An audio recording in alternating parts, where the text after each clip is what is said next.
Hello everyone, आप सभी का स्वागत है हमारे यूट्यूब चैनल में। तो जैसा कि हमने इसके लास्ट एपिसोड में देखा था कि किस इनकी दोस्ती हो जाती है और वो किनान को अपने साथ ले जाता है वाइन की ट्रीट देने के लिए, जहाँ पे वो जो सामा होता है वो शराब के नशे में सब कुछ बक देता है कि किस तरह से वो यहाँ पे एक का दो करता है।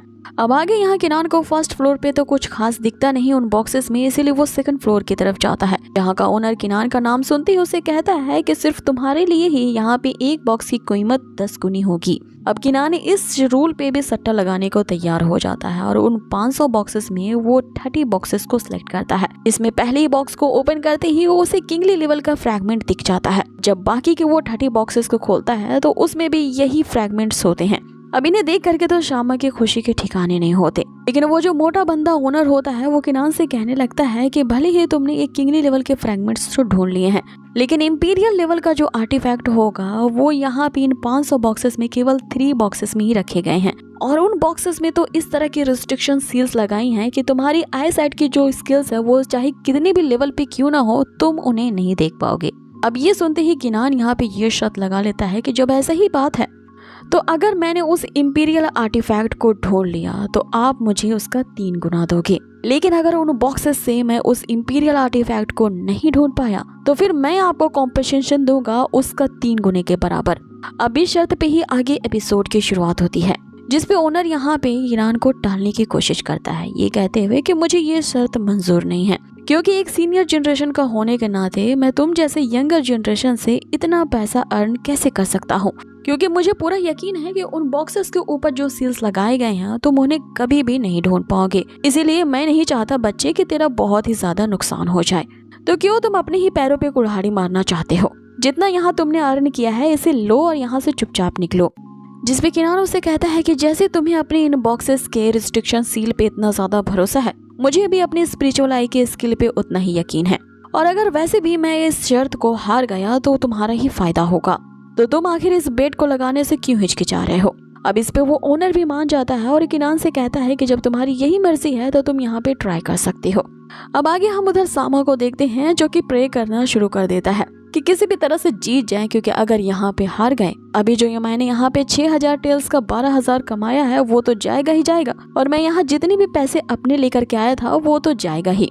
अब आगे किनान उन 3 ब्लैंड बॉक्सेस को सिलेक्ट करता है और उसके ओपन करते ही और वही उम्मीद होती है जो हम सभी ने सोचा था, उन्हीं बॉक्सेस में इंपीरियल आर्टिफैक्ट निकल आते हैं और उन आर्टिफैक्ट्स के शो होते ही उस पूरे फ्लोर पे एक अजीब सी ऑरा छा जाती है। उसकी ची एनर्जी अब इतनी ज्यादा स्ट्रांग होती है कि जितने भी कस्टमर होते हैं उनसे रहा नहीं जाता। वो सभी ये देखने के लिए कि आखिर इस फ्लोर पे चल क्या रहा है वहाँ पे आ जाते हैं। सभी ये देख करके हैरान रह जाते हैं कि आखिर ये बंदा है क्या चीज, ये ऐसे ही बॉक्सेस को चूज कर रहा है जिनमें फ्रैगमेंट्स हैं, और उसके ऊपर भी इसने 3 वैसे बॉक्सेस को ओपन कर दिए हैं जिनमें इंपीरियल लेवल के आर्टिफैक्ट्स हैं। अब वो मोटा ओनर तो कहता ही रह जाता है कि बस ये हो ही नहीं सकता, ये तो इम्पॉसिबल है, मैं तो यहाँ पे कंगाल हो गया। लेकिन ओसामा के तो खुशी के ठिकाने नहीं होते हैं, उसे मानो एक बम्पर ऑफर लग चुका था। वो यहाँ उस मोटे से कहने लगता है कि तुमने हमारे लिए 10 गुना ज्यादा प्राइसेस को बढ़ा दिया था, लेकिन फिर भी हम यहाँ नुकसान में नहीं रहे, हमने उससे 100 गुना ज्यादा कमा लिया है। यहाँ वो सामा सोचने लगता है कि काश ये किनान मुझे पहले मिल जाता, इसने तो मुझे काफी कम टाइम में इतना ज्यादा अरबपति बना दिया। इस पे वो ओनर उनसे कहता है कि लगता है कि मैंने तुम दोनों को कुछ ज्यादा ही अंडर एस्टिमेट कर लिया, और अगर इसी तरह से अपने लक को आजमाना चाहते हो तो क्यों ना आप लोग 3rd फ्लोर पे जाएं, क्योंकि यहाँ के 3rd फ्लोर पे ऐसे ट्रेजर्स रखे गए हैं जो कि 2nd फ्लोर से भी ज्यादा रेयर हैं, और उस 3rd फ्लोर पे जाने की जो परमिशन है वो सिर्फ रॉयल और नोबल्स को ही है। लेकिन तुम लोगों को भी ये परमिशन दिया जाता है उस 3rd फ्लोर पे जाने के लिए, क्योंकि तुमने 2nd ही फ्लोर के पहले चांस में ही 100 गुना ज्यादा पैसे को जो अर्न कर लिया है। आगे तुम 3rd फ्लोर में इन पैसों को लगा कर इससे दुगना कमा सकते हो। लेकिन मन ही मन वो जो कपटी ओनर होता है वो सोच ही रहा होता है कि तुम लोग एक बार उस 3rd फ्लोर पे तो जाके दिखाओ, ऐसा फाइनल राउंड वहाँ पे तुम दोनों से खिलवाऊंगा कि जितने पैसे तुमने यहाँ से कमाए हैं उससे दुगने हार करके जाओगे, और सारा पैसा तुम लोगों से मैं सूद समेत वापस लूंगा।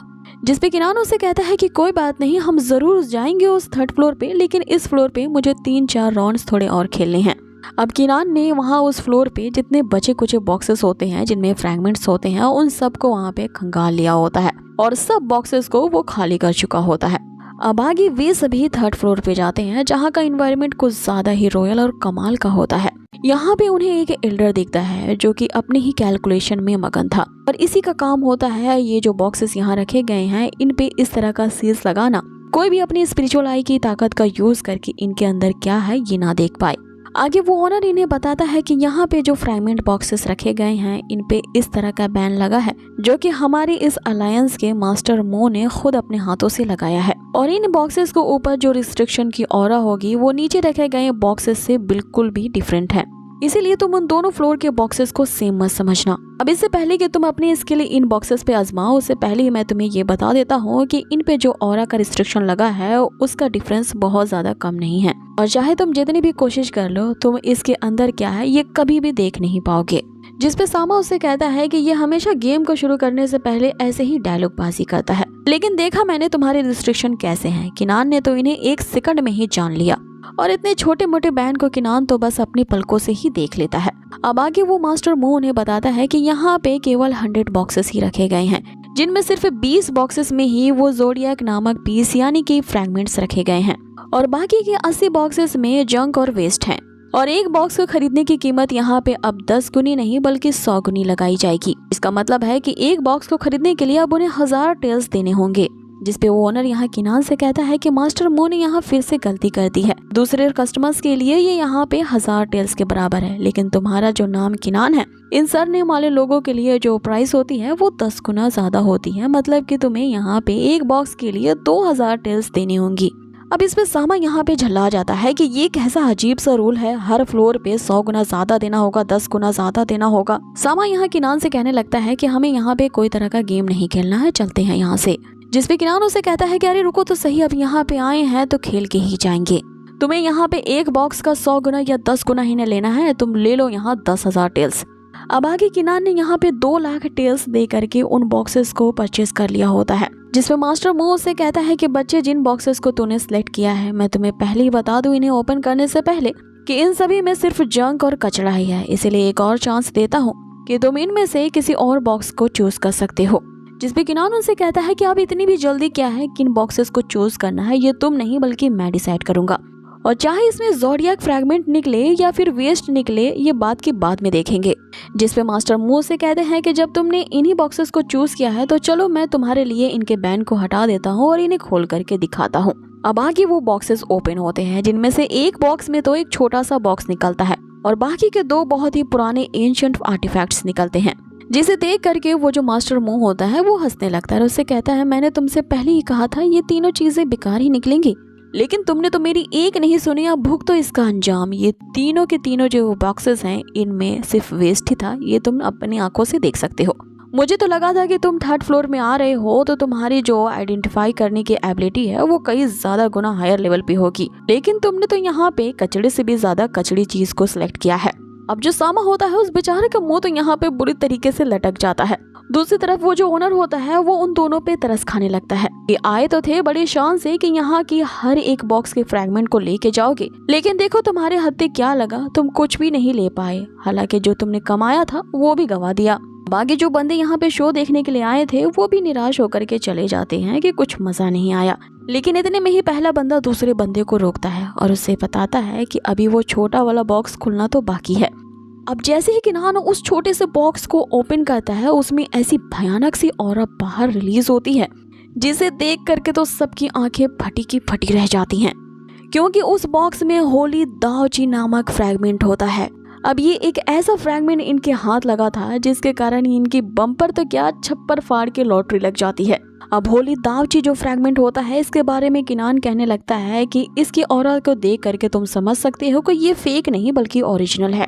आगे वो सामा से कहता है कि जरा इसकी कीमत इन लोगों को तो बताओ, जिसपे सामा कहता है कि इसकी कोई कीमत नहीं है, ये प्राइसलेस है। आगे वो एक्साइटेड होते हुए बताता है कि ये जो होली दावची वाला जो फ्रैगमेंट है वो इतना ज्यादा प्राइसी और वैल्यूएबल है जिसे अगर पैसों से कंपेयर किया जाए तो वो पैसे इसके सामने कुछ भी नहीं। अब यहाँ सामा तो खुशी के मारे नाचने ही लगता है। अब किनान ने उस दूसरे बॉक्स में जो एक टुकड़ा निकला था उसे टच करता है और उस कागज के स्क्रैप के टच करते ही हम देखते हैं कि वो जो टुकड़ा होता है वो जलने लगता है और उससे बहुत ही तेज एनर्जी निकल रही होती है जो कि पूरे हॉल में फैल जाती है।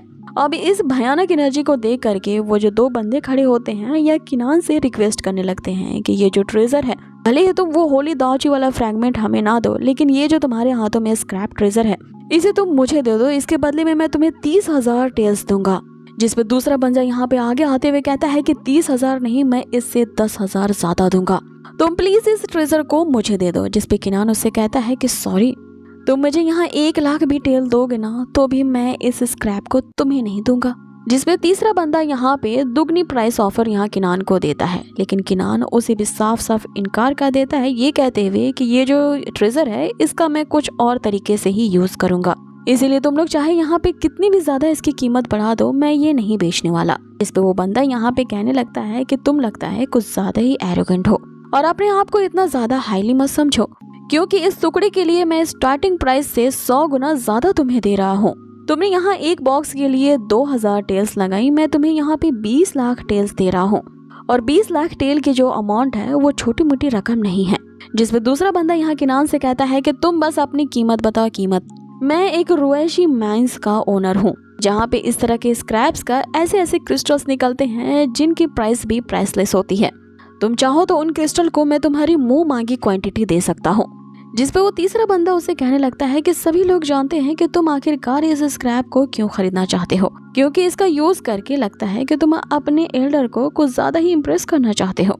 लेकिन याद रखो, जिस खड़ूस एल्डर को तुम इम्प्रेस करना चाहते हो ना, वो कभी भी इम्प्रेस नहीं होगा, इसलिए अपने पैसे वेस्ट मत करो। अब आगे वही बंदा यहाँ किनान से फिर रिक्वेस्ट करने लगता है, बोली को और ज्यादा बढ़ाते हुए यहाँ किनान से वो उस स्क्रैप की डिमांड करने लगता है कि तभी एक न्यू कैरेक्टर की एंट्री होती है जिसके 3 कान होते हैं।